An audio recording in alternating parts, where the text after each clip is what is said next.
Subscribe to our channel by clicking the subscribe button. Click the bell button and enjoy the latest uploads from our channel.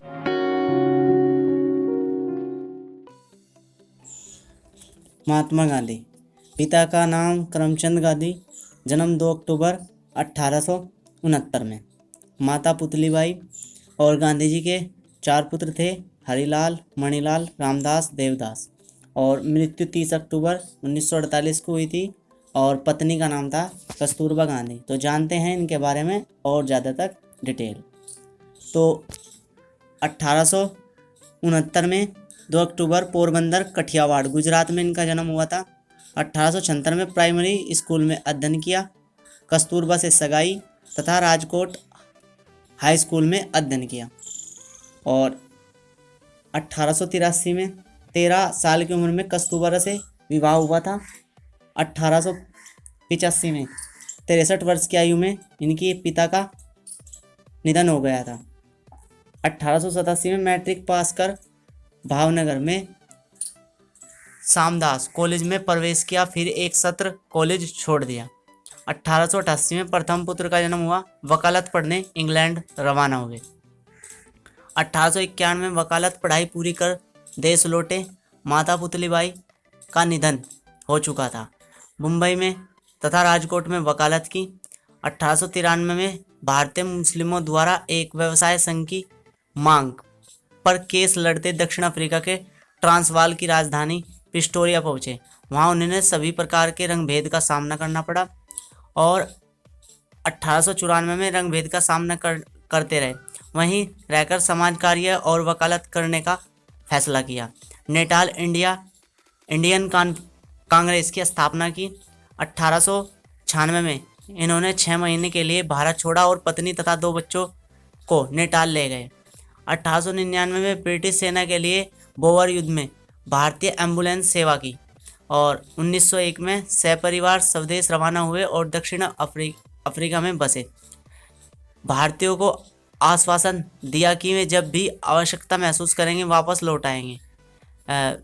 देश का दौरा किया, कलकत्ता के कांग्रेस अधिवेशन में भाग लिया और मुंबई में वकालत का दफ्तर खोला। 1902 में भारतीय समुदाय द्वारा बुलाए जाने पर दक्षिण अफ्रीका उन्हें वापस लौटे। 1903 में जोहान्सबर्ग में वकालत का दफ्तर खोला और इंडियन ओपिनियन की स्थापना की। 1904 में इंडियन ओपिनियन साप्ताहिक पत्र का प्रकाशन आरंभ कर दिया। 1906 में जुलू विद्रोह के दौरान भारतीय एम्बुलेंस सेवा की तैयार की और 1906 में ही एशियाटिक ऑर्डिनेंस के विरुद्ध जोहान्सबर्ग में प्रथम सत्याग्रह आरंभ किया। 1907 में ब्लैक एक्ट भारतीय तथा अन्य एशियाई लोगों के जबरदस्ती पंजीकरण के विरुद्ध सत्याग्रह किया। 1909 में सिविल डिसओबीडियंस से प्रभावित होकर लियो टोल्स्टॉय से पत्राचार शुरू किया, जिनके kingdom of is with you से गांधी काफ़ी प्रभावित थे। जून भारतीयों का पक्ष रखने इंग्लैंड रवाना, यानी कि 1909 में जून में भारतीयों का पक्ष रखने इंग्लैंड रवाना हुए। नवंबर में दक्षिण अफ्रीका वापसी के समय जहाज में हिंद स्वराज लिखा। 1908 में सत्याग्रह के लिए प्रथम बार जोहान्सबर्ग में कारावास दंड दिया गया। 1908 में ही आंदोलन जारी रहा तथा द्वितीय सत्याग्रह में पंजीकरण प्रमाण पत्र जलाए गए, पुनः कारावास दंड दिया गया। 1910 में जोहान्सबर्ग के निकट टोल्स्टॉय फॉर्म की स्थापना की। 13 में रंग भेद और दमनकारी नीतियों के विरुद्ध सत्याग्रह जारी रखा, द ग्रेट मार्च का नेतृत्व किया और 2000 भारतीय खाद्यान्न कर्मियों ने न्यू क्लेस से नेटाल तक की पद यात्रा की। अंत सरकार को झुकना पड़ा। 1914 में जून में गांधी समझौते के द्वारा समस्या का समाधान हुआ, जिसके बाद गांधी जी वापस भारत आए। स्वदेशी वापस लौटते समय गांधी ने इंग्लैंड में एक भारतीय अस्पताल इकाई स्थापित की, जिसके लिए वापस जाने पर उन्हें केसरे हिंद का स्वर्ण पदक दिया गया, यानी कि केसरे हिंद की एक इन्हें उपाधि दी गई थी। कब? 1914 में। 1915 में 21 वर्ष के प्रवास के बाद जनवरी में स्वदेश लौटे। मुंबई में कोचरब में सत्याग्रह आश्रम की स्थापना की, जो 1917 में साबरमती नदी के पास स्थापित हुआ। 1916 में फरवरी में बनारस हिंदू विश्वविद्यालय का उद्घाटन भाषण दिया। गांधी के स्वदेश में प्रारंभिक सत्याग्रह की शुरुआत कैसे हुई? सत्याग्रह की प्रेरणा गांधी जी ने डेविस थोरो के लेख सिविल डिसओबीडियंस, लियो टोल्स्टॉय के kingdom of is with in you, Ruskin bond की अनटू द लास्ट एवं एम्स्टन के विचारों से ली। सत्याग्रह सत्य और अहिंसा पर आधारित था। सत्याग्रह का शाब्दिक अर्थ होता है सत्य का पकड़ना। गांधी जी इस बात से चिंतित थे कि सत्याग्रह को कैसे निष्क्रिय प्रतिरोध से अलग किया जाए, क्योंकि सत्याग्रह एवं अलग तकनीक पर आधारित था जिसमें उपवास, हिजरत, बंदी, हड़ताल प्रमुख थे। गांधी जी ने राजनीतिक गुरु गोपाल चंद गोखले जी की सलाह पर 1915-16 में 2 वर्ष के लिए गांधी ने भारत भ्रमण किया। उसके बाद 1917-18 में 3 प्रारंभिक आंदोलन का नेतृत्व किया। 1917 में भारत में प्रथम सत्याग्रह चंपारण बिहार का नेतृत्व गांधी जी ने किया। 1916 में खेड़ा में कर नहीं नो टैक्सेशन आंदोलन चलाया एवं अहमदाबाद में मिल मजदूरों की लड़ाई लड़ी, हड़ताल भी की। चंपारण सत्याग्रह 1917 उस समय किसानों को एक अनुबंध 3/20 भाग यानी कि 20 कट्ठा में 3 कट्ठा भाग पर नील की खेती करने के लिए बाध्य किया गया था। इसे 3 कटिया पद्धति कहते हैं। किसान इससे छुटकारा चाहते थे। इसके लिए राजकुमार शुक्ल ने गांधी जी को आमंत्रित किया। कुछ गांधी जी ने भारत में पहली सत्याग्रह चंपारण बिहार से ही शुरू किया था। सरकार झुकी, जांच के लिए आयोग का गठन किया। उस पद्धति को समाप्त कर वसूली का 25% हिस्सा किसानों को वापस किया गया। गांधी जी ने कुशल नेताओं में प्रभावित होकर रविन्द्रनाथ टैगोर ने उन्हें महात्मा की उपाधि भी दी थी। खेड़ा सत्याग्रह के बारे में जानते हैं जो 1908 में हुआ था। आपने 1918 में गुजरात में खेड़ा जिले में भीषण अकाल पड़ा। उसके बावजूद सरकार ने मालगुजारी प्रक्रिया बंद की थी, अपितु 23% और वसूली बढ़ा दी। जबकि राजस्व व्यवस्था के अनुसार यदि फसल का उत्पादन कुल उत्पादन के 1/4 से कम हो तो किसान का कर्ज माफ कर देना चाहिए। इस पर आपने घोषणा की यदि सरकार गरीब किसानों का कर्ज माफ कर दे तो समक्ष किसान स्वयं कर दे देंगे। सरकार ने गुप्त रूप से अपने अधिकारियों से कहा कि जो किसान सक्षम है उन्हीं से कर लिया जाए। अहमदाबाद मिल हड़ताल ये 1918 में हुई थी। यह आंदोलन भारतीय कपड़ा मिल मालिकों के विरुद्ध था, जहां पर मजदूरों के बोनस को लेकर गांधी जी ने भूख हड़ताल करने को कहा तथा स्वयं भूख हड़ताल की। यह उनकी पहली भूख हड़ताल थी, इसलिए इम्पोर्टेंट है कि सबसे पहले गांधी जी ने भूख हड़ताल कहाँ की थी? अहमदाबाद मिल के खिलाफ। इसके फलस्वरूप मिल मालिक समझौते को तैयार हो गए और इस मामले को एक ट्रिब्यूनल को सौंपा, जिसे मजदूरों का पक्ष लेते हुए 35% बोनस देने का फैसला सुनाया। खिलाफत आंदोलन 1919 से 22 तक चला। उद्देश्य था तुर्की में खलीफा के पद को पुनः स्थापित करने के लिए अंग्रेजों पर दबाव बनाना। कारण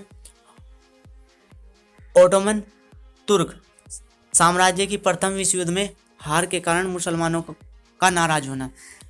सेबे की संधि 1920 में तुर्की के साथ कठोर शर्तों ने आग में घी झोंकने का काम करना था।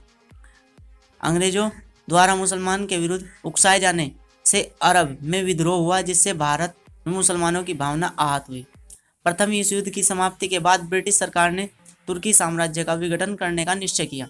इसके कारण भारत में खिलाफत आंदोलन प्रारंभ हुआ और 17 अक्टूबर 1919 को अखिल भारतीय स्तर पर खिलाफत दिवस मनाया गया और आंदोलन प्रारंभ हो गया। 10 अगस्त 1920 को संपन्न सिवेज संधि के बाद तुर्की का विभाजन हो गया। मौलाना मोहम्मद अली और शौकत अली के खिलाफ कमेटी का गठन और अंग्रेजों के खिलाफ आंदोलन प्रारंभ कर दिया। इस आंदोलन का समर्थन अंग्रेज द्वारा किया गया, क्योंकि महात्मा गांधी के विचार से अंग्रेजों के खिलाफ हिंदू और मुसलमानों के एक होने का यह स्वर्णिम अवसर था। जब मुस्तफा कमाल पाशा के नेतृत्व में तुर्की के खलीफा की सत्ता समाप्त कर दी गई तो 1922 में यह आंदोलन स्वतः ही समाप्त हो गया।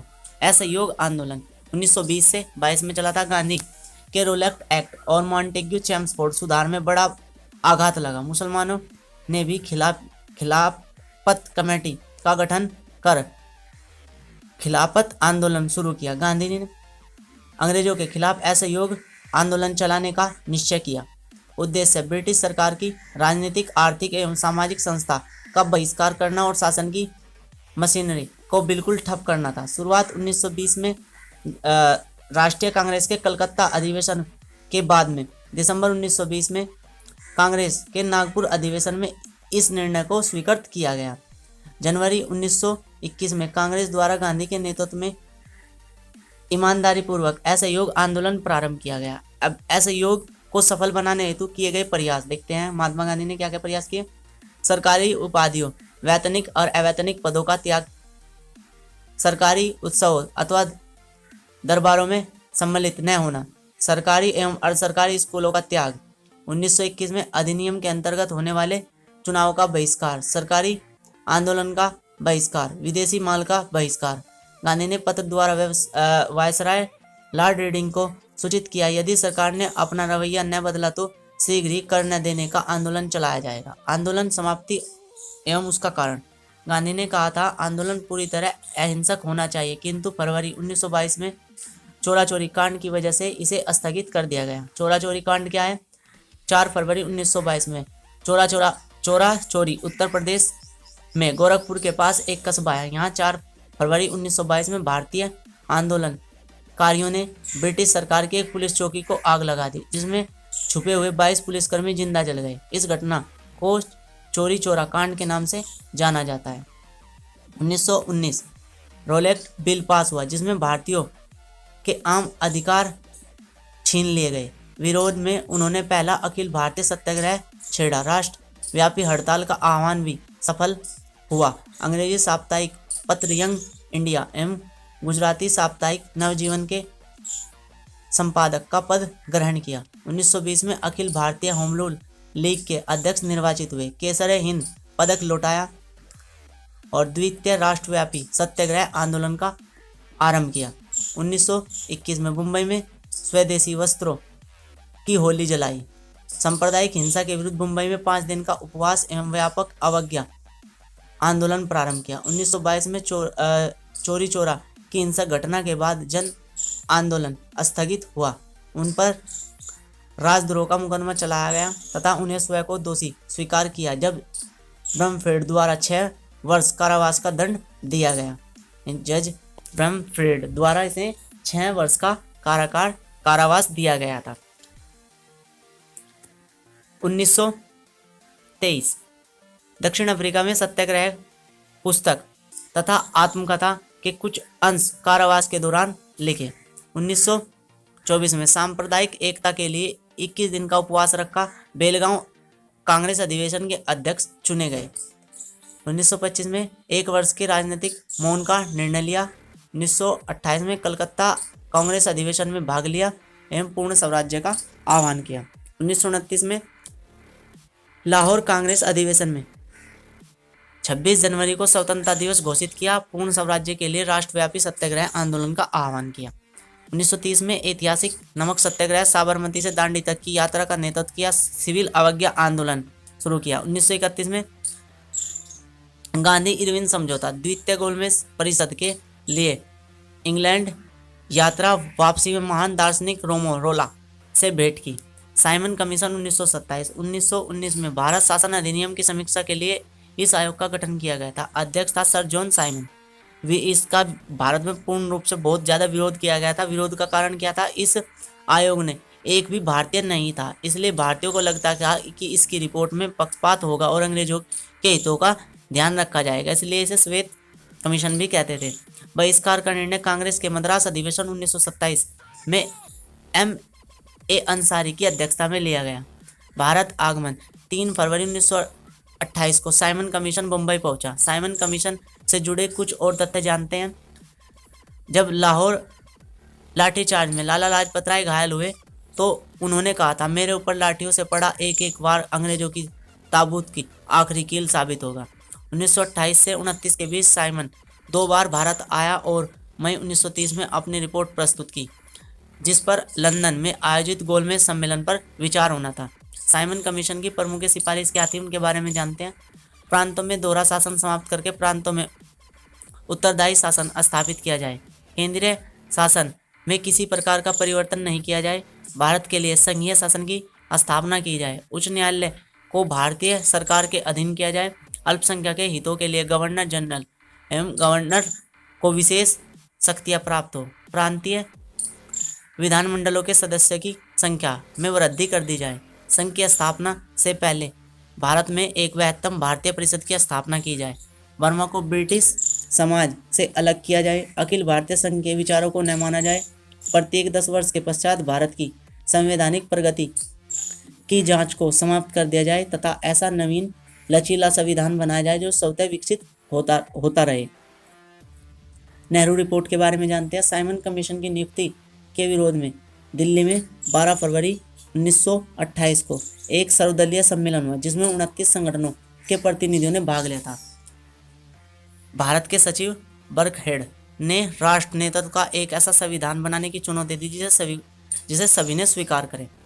1927 में मद्रास अधिवेशन में यह तय किया गया अन्य राजनीतिक दलों की संविधान का मसौदा बनाया जाए। मई 1928 को डॉक्टर अंसारी की अध्यक्षता में मुंबई में सर्वदलीय सम्मेलन हुआ, जिसमें मोतीलाल नेहरू की अध्यक्षता में एक समिति गठित की गई थी, जिसमें संविधान का मसौदा तैयार करने का कोटा सौंपा गया। नेहरू समिति ने 28 अगस्त 1928 को अपनी रिपोर्ट सौंपी, जिसे लखनऊ में आयोजित सभा में स्वीकार किया गया। नेहरू समिति रिपोर्ट से महत्वपूर्ण सिफारिशें जानते हैं। देश के लिए संविधान का स्वतंत्र उपनिवेश पर आधारित होने की मान्यता, विवेक, व्यवसाय, धर्म की स्वतंत्रता व्यवस्था, भारत को डोमिनियर स्टेट का दर्जा दिया जाए, सांप्रदायिक निर्वाचन प्रणाली को समाप्त किया जाए, संयुक्त निर्वाचन प्रणाली अपनाई जाए, भारत में उच्चतम न्यायालय की स्थापना की जाए, संघ लोक सेवा आयोग की स्थापना की जाए, भाषाई आधार पर प्रांतों का गठन हो, भारत में धर्मनिरपेक्ष राज्य होगा किंतु अल्पसंख्यकों के धार्मिक एवं सांस्कृतिक हितों का पूर्ण संरक्षण होगा, केंद्र एवं प्रांत संघीय आधार पर शक्ति विभाजन, युवा सार्वभौमिक मताधिकार की व्यवस्था हो। दांडी मार्च, नमक सत्याग्रह के बारे में जानते हैं। दिसंबर 1929 में कांग्रेस के लाहौर अधिवेशन में पूर्ण स्वराज्य का झंडा फहराया गया। गांधी द्वारा उद्घोषणा हुई कि शैतान ब्रिटिश शासन के समक्ष समर्पण ईश्वर एवं मानव के विरुद्ध अपराध है। गांधी जी ने ये शब्द कहे थे। इस घोषणा के साथ 26 जनवरी 1930 को पूरे देश में स्वतंत्रता दिवस मनाया गया। गांधी ने 12 मार्च 1930 को साबरमती आश्रम से 78 अनुयायी के साथ 24 दिन की पद यात्रा की और 5 अप्रैल को दांडी पहुंचकर 6 अप्रैल को नमक कानून तोड़ा। 1 किलोमीटर 385 से 390 किलोमीटर की यात्रा बैठती है। सुभाष चंद्र बोस ने इसकी तुलना नेपोलियन के पेरिस मार्च व मुसोलिन के रोम मार्च से की थी। दरअसल में नमक सत्याग्रह का नेतृत्व सरोजिनी नायडू ने इमाम साहब माणिलाल गांधी के बेटे ने किया था। उत्तर पूर्व में इस आंदोलन का नेतृत्व 13 वर्षीय नागा महिला ने किया। जवाहरलाल नेहरू ने इसे रानी की उपाधि दी थी। इन्हें नागालैंड की जॉन ऑफ आर्क भी कहा जाता है। सविनय अवज्ञा आंदोलन, इसकी शुरुआत 6 अप्रैल 1930 को हुई थी। ब्रिटिश साम्राज्य के विरुद्ध भारतीय राष्ट्रीय कांग्रेस एवं मुख्य रूप से गांधी के नेतृत्व में चलाया गया था। कारण यंग इंडिया यानी कि जो समाचार पत्र है में लेख द्वारा ब्रिटिश सरकार से 11 सूत्रीय अंतिम मांग पत्र, जिसमें पूर्ण स्वतंत्रता की मांग शामिल नहीं थी, प्रस्तुत किया गया। गांधी द्वारा 41 दिनों तक सरकार की प्रतिक्रिया का इंतजार किया। सरकार ने मांगे नहीं मानी। तब सविनय अवज्ञा आंदोलन जो 6 अप्रैल 1930 को दांडी मार्च से शुरू किया। इसीलिए कहते हैं कि दांडी मार्च किसका हिस्सा है, तो सविनय अवज्ञा आंदोलन का। अंतिम पत्र में भारतीय की 11 सूत्री मांगों को प्रस्तुत किया गया। भूमि कर में 50% की कमी, नमक कर तथा सरकार द्वारा नमक पर एकाधिकार की समाप्ति, तटीय संचार पर भारतीयों के लिए आरक्षण, रुपया स्टर्लिंग विनिमय अनुपात को कम करना, देसी कपड़ा उद्योग को संरक्षण देना, सैनिक खर्च पर 50% की कमी, सिविल प्रशासन पर 50% खर्च में छूट, मादक द्रव्य पर पूर्णतः रोक, सभी राजनीतिक कैदियों की रिहाई, CRD में परिवर्तन, आर्म एक्ट में परिवर्तन जिससे नागरिक अपनी सुरक्षा के लिए हथियार रख सके।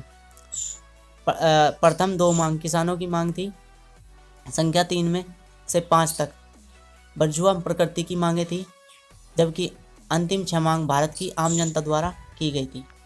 सभी ने अवज्ञा आंदोलन के उद्देश्य कुछ विशिष्ट प्रकार के गैर सरकारी कार्य सामूहिक रूप से करके ब्रिटिश सरकार को झुका देना।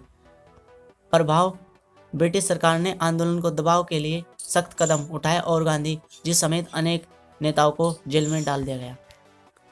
गांधी इरविन समझौता, गांधी इरविन समझौता से भी एग्जाम में क्वेश्चन पूछे जाते रहे हैं। ब्रिटिश राजनीतिक कांग्रेस व गांधी जी का साथ चलते थे। लगातार प्रयासों के बाद सरकार तथा कांग्रेस के बीच समझौता हुआ।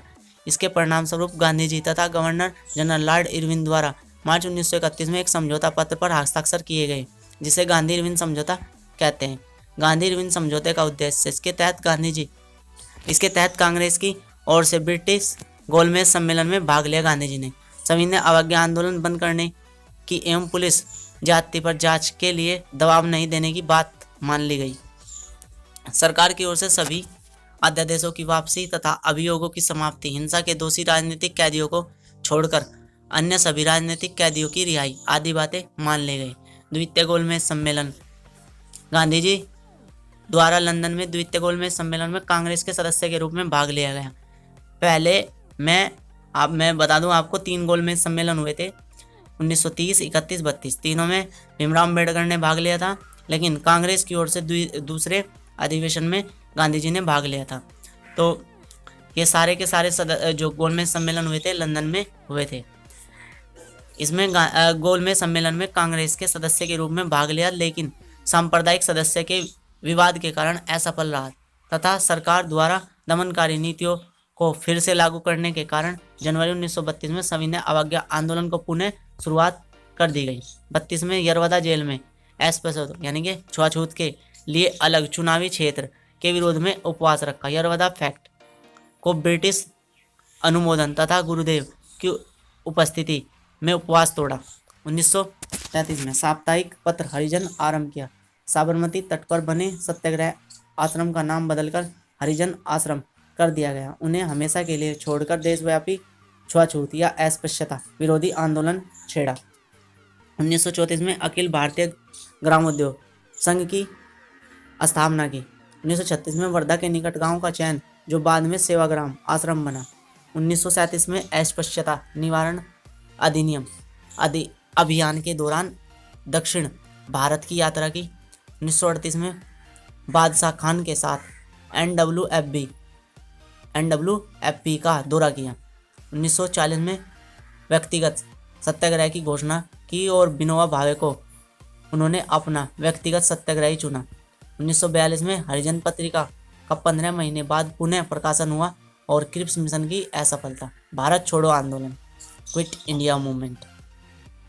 9 अगस्त 1942 को विवरण भारत की जल्दी आज़ादी दिलाने के लिए महात्मा गांधी द्वारा अंग्रेजों शासन के विरुद्ध एक बड़ा फैसला था।